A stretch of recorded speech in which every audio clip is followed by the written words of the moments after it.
Our topic today is going to be the behind the system, the truth about foster care and family support. So, welcome, Meredith. Thank you for having me. Well, so I'm going to be asking you some questions, and I know that you have gone through this experiences for more than many years.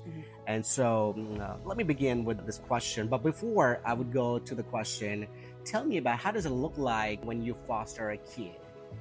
So foster care would begin with training classes, learning about foster care first. Usually there's a welcome type meeting. They'll give you just the general overview.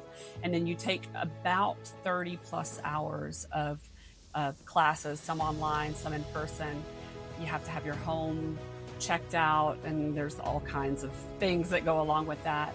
But after you have been cleared and licensed as a foster home, you would receive a phone call. And the phone call is coming from an intake. And they would say to you, you've given parameters during your licensing that you'll take very specific things. I'll take male children from this age to this age. I'll take any children from this age. You can make any parameters really that you want.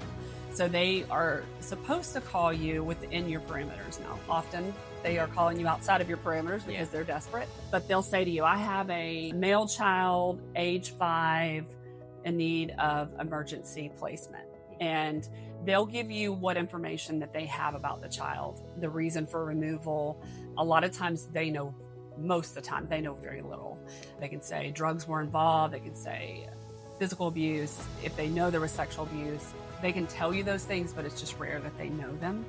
And they'll say, will you accept the placement?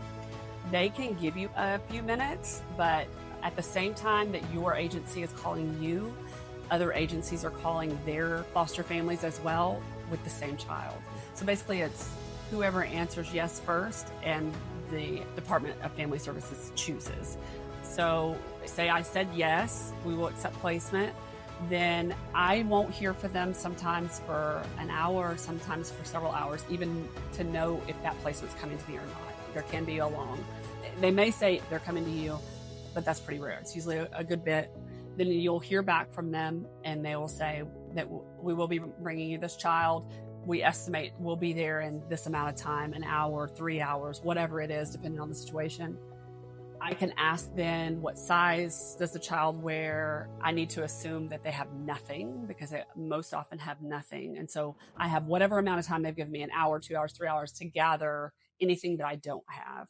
And then they show up at the door with this little child who needs placement. And then you spend about 2 hours signing the pages of paperwork where the state is giving you a temporary custody type situation. And you are now the medical conservator of the child. And that's about it. And they leave you with this child, and you have to just figure that out.